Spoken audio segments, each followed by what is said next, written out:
Kur'an-ı Kerim Nisa suresi 122-127. ayete kadar Türkçe ve Kürtçe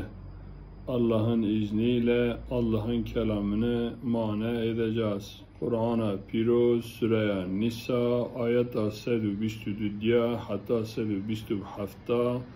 kelama Khudan به نام خدای مزن امی معنی بکن.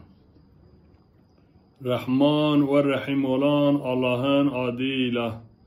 iman edip dünya ve ahiret için yararlı işler yapanlar,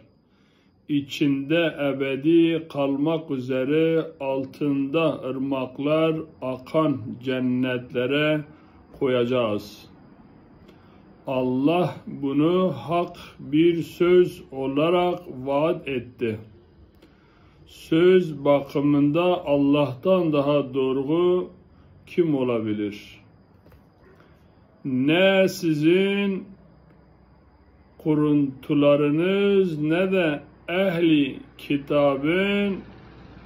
kuruntuları kim bir kötülük yaparsa onun cezası görür ve kendisi için Allah'tan başka bir dost da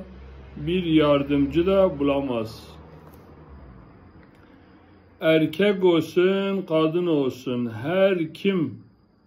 iman etmiş olarak dünya ve ahiret için yararlı iyi işler yaparsa işte onlar da cennete girerler ve zerre kadar haksızlığa uğratılmazlar. İşini güzel yaparak kendini Allah'a veren ve İbrahim'in Allah'ın bir tanıyan dinine tabi olan kimseden kimin dini daha güzel olabilir ve Allah İbrahim'in dostu edinmişti. Göklerde ve yerde ne varsa hepsi Allah'ındır ve Allah her şeyi kuşatmaktadır. Sen de kadınlar hakkında açıklama istiyorlar. De ki onlara ait hüküm Allah ve kitapta size okunan ayetler açıklıyor. Onlar için yazılanı kendilerine vermediğiniz, nikahlamak da istemediğiniz yetim kadınlar hakkında, çaresiz çocuklar hakkında yetimlere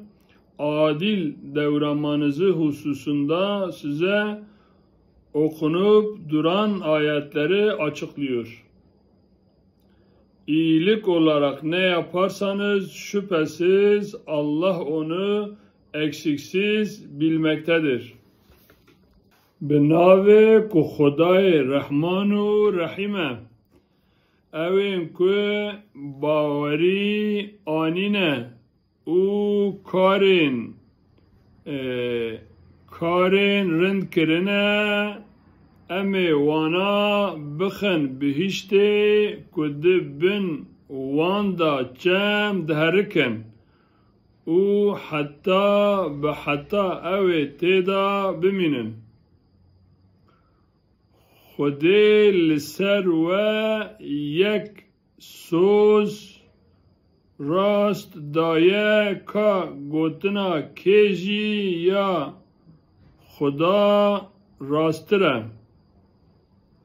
جزا و خلاطا خدا نبه هوین و نجیب هوین اهل کتیبه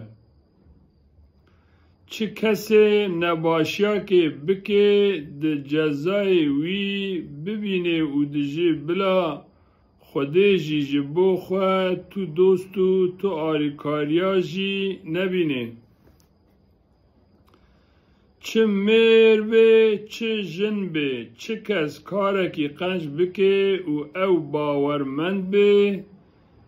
به وجا ها او ده هره بهشت و بقاسی درزیا که سیسکه که جیده نحقیه لی نابه ماجیه که به درستو خدا را تسلیم ببین و